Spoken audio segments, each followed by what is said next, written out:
The Diddy trial. It's a name that sends shivers down the spine of Hollywood, a sprawling legal battle that has pulled back the curtain on a world of unimaginable power, dark secrets, and shocking allegations.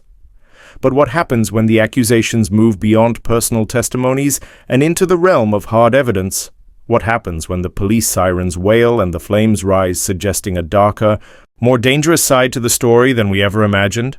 Today, the courtroom became a stage for a different kind of witness. Not a former employee sharing a personal narrative, but the unflinching eyes of law enforcement. Imagine being a police officer, responding to a mysterious call in the dead of night, only to find yourself chasing a vehicle linked to one of the biggest names in music. And then, a different kind of alarm. A blazing inferno, consuming a luxury car, with clues that suggest not an accident, but a deliberate act of destruction. These are the moments that shift a narrative from rumor to potential reality. Moments when the cold, hard facts of police reports and arson investigations step into the spotlight, aiming to connect the dots in a pattern of alleged racketeering and conspiracy.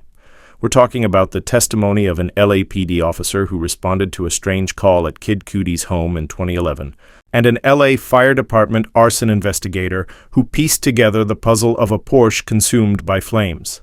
Their combined stories are designed to build a powerful bridge, linking the personal accounts you've heard to a much larger, potentially criminal design. It all begins with a chilling scene from December 2011. An LAPD officer, Christopher Ignacio, on patrol in Hollywood, receives a radio call for a possible burglary at Kid Cudi's home. Picture this. 8:20 a.m., a marked police vehicle, lights flashing, sirens blaring, pulling up to a quiet residential street. And what does Officer Ignacio see? A mysterious black Escalade parked outside Kid Cudi's house. As the police car approaches, that SUV doesn't linger. It immediately takes off, speeding up the hill, its tinted windows hiding its passengers from view. Why did it flee? Who was inside? And why did this seemingly routine burglary call quickly turn into something far more suspicious, with a vehicle linked directly to Bad Boy Productions, Inc.? The mystery only deepened when Officer Ignacio entered Kid Cudi's home. The door was unlocked. No one was inside. But what he observed was truly strange. High-value watches and purses, some wrapped, some unwrapped, just sitting there in plain sight. No signs of forced entry, no property reported stolen, even when Kid Cudi himself arrived later, visibly flustered. If it was a burglary, why was nothing taken? This absence of a typical crime scene immediately raises questions. Was the goal something other than theft? What was the true purpose of this alleged break-in, and why did the suspect flee so quickly, leaving valuable items behind? And then, the story takes an even darker turn. Fast forward to January 9th, 2012, just weeks after the alleged break-in. Another call. This time to the Los Angeles Fire Department. Arson investigator Lance Jimenez, an expert in fire cause and origin, responded to Kid Cudi's home. What he found was a scene of calculated destruction. Kid Cudi's Porsche, engulfed in flames, parked suspiciously close to the garage. The jury has already seen the horrifying photos of the destroyed car, a vehicle Kid Cudi himself testified he believed Diddy was involved in destroying. Investigator Jimenez described a cut in the canvas roof of the Porsche, burn patterns everywhere. On the seats, the console, the interior roofing. He even found a Molotov cocktail bottle on the front seat with a burned cloth and a disposable lighter nearby. But here's where it gets truly intriguing. Jimenez noted that the damage, while severe, wasn't the catastrophic destruction usually seen from a fully functional Molotov cocktail. It was a smoldering fire, implying the gasoline didn't spread as intended. But what about the bottle itself? It was tested for DNA, and the results? A partial DNA profile consistent with a female contributor. And just when you thought the details couldn't get any more suspicious, the court heard about missing fingerprint cards. After the alleged break-in, 2 prints were recovered from Kid Cudi's glass front door. An officer collected them, intending to compare them to evidence from the arson. But then, in August 2012, that print card was destroyed by an LAPD officer, allegedly without the lead investigator's sign-off. The defense immediately cried foul, suggesting this implied a conspiracy, that someone in this courtroom had something to do with the improper and suspicious destruction of these fingerprints. The testimonies of the LAPD officer and the arson investigator are not just about a break-in and a car fire. They are crucial pieces of the puzzle the prosecution is assembling, aiming to prove the racketeering conspiracy charge against Sean Diddy Combs. Each detail, from the fleeing Escalade to the partial DNA profile, is designed to paint a picture of deliberate acts connecting back to the ongoing allegations against Diddy. What do these new pieces of evidence truly reveal about the events of 2011 and 2012, and how will the jury weigh these seemingly unconnected incidents against the backdrop of previous explosive testimonies? The answers are here, and they could change everything. The story of the Diddy trial is one of twists and turns, where every witness brings a new piece to the puzzle. And today those pieces came from the very people who respond to emergencies: law enforcement. First up was Officer Christopher Ignacio, an experienced Los Angeles Police Department officer with over 16 years on the force. He was on patrol in Hollywood back in December 2011, and that morning he responded to a radio call that would link him directly to the man at the center of this trial, Sean Diddy Combs, and the rapper Kid Cudi. At 8:20 a.m., Officer Ignacio and his partner arrived at Kid Cudi's home, responding to a call about a possible burglary. What he saw immediately raised red flags. A black Escalade was parked right outside the house. As his marked police car, lights flashing and sirens blaring, pulled up, that SUV wasted no time. It sped off up the hill, disappearing quickly. Officer Ignacio managed to note the license plate, but the tinted windows kept the identity of its passengers a secret. He didn't chase it right then because, as he explained, at that exact moment, there wasn't a confirmed crime happening. It was just a suspicious vehicle. But the mystery of the Escalade didn't end there. About 15 to 20 minutes later, as Officer Ignacio continued to observe the scene, the same black SUV drove by the home again. This time, he ran the license plate. The results were startling. The vehicle's registration came back to Bad Boy Productions, Inc., Sean Diddy Combs' very own company. This was the first concrete link to Diddy in what would become a key moment in the trial. Officer Ignacio then entered Kid Cudi's home. The door was unlocked. No one was inside. But what struck him was the presence of several valuable items, high-end watches and purses, some wrapped, some unwrapped, left in plain sight. This was unusual for a burglary. Nothing seemed to be missing. Later, Kid Cudi returned home. Officer Ignacio testified that the rapper was flustered, real flustered.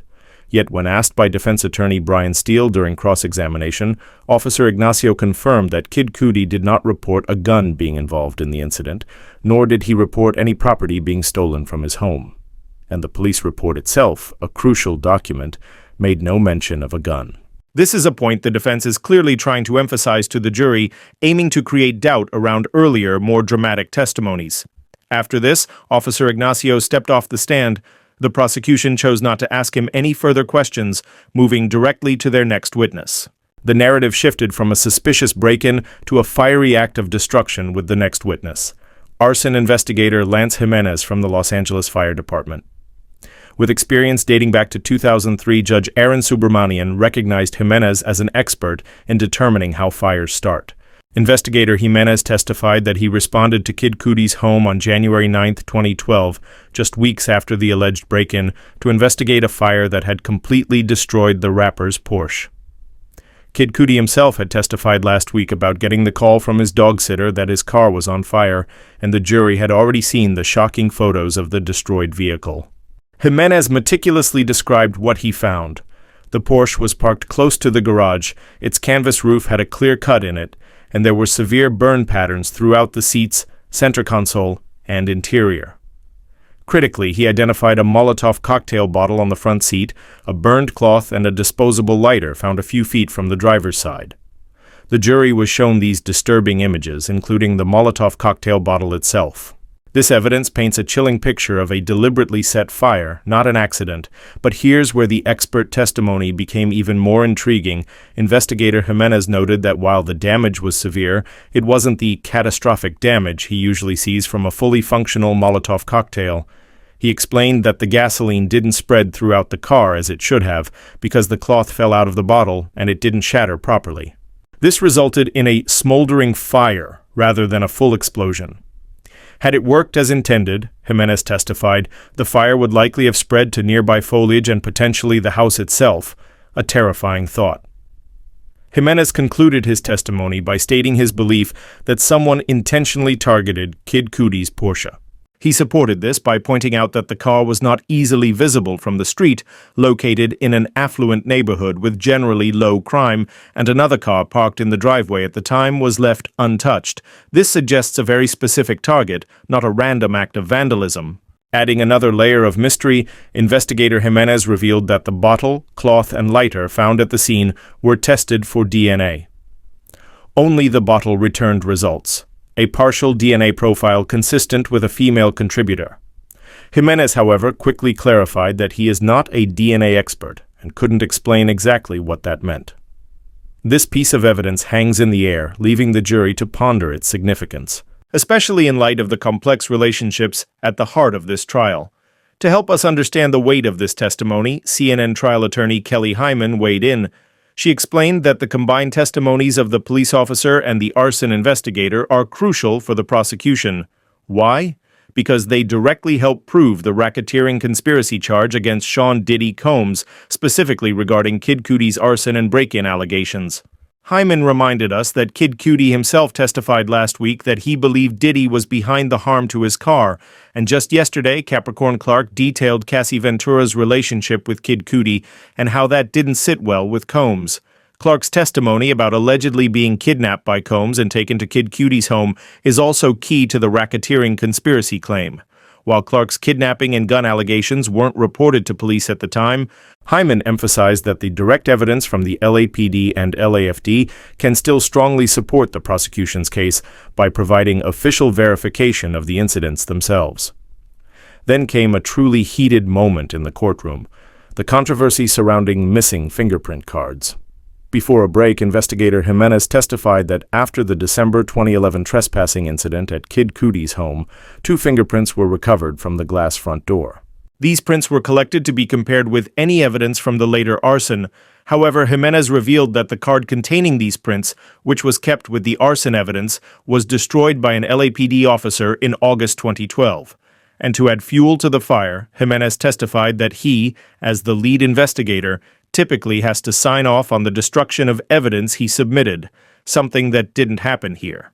The defense immediately objected, calling the line of questioning outrageous. During a break, Judge Aaron Subramanian stated he would instruct the jury to disregard this testimony about the fingerprint cards. Defense attorney Mark Agnifilo passionately argued that the prosecution's questions were suggesting to this jury that someone in this courtroom had something to do with the improper and suspicious destruction of these fingerprints. This was a significant accusation of prosecutorial misconduct, with defense attorney Alexandra Shapiro even moving for a mistrial, arguing that these implications played into existing conspiracy theories that Diddy could buy his way out of things, creating outrageous prejudice against him.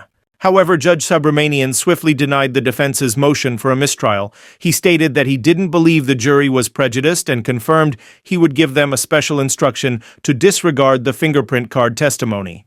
Prosecutor Christy Slavic agreed, calling a mistrial absolutely unwarranted. This means the trial will continue, but the shadow of those destroyed fingerprints and the defense's strong reaction lingered heavily in the air. During the breaks, the human side of this high-stakes trial became visible. Sean Diddy Combs himself left the courtroom with U.S. Marshals for a quick break. His mother, Janice Combs, was seen in the courtroom, providing a quiet presence.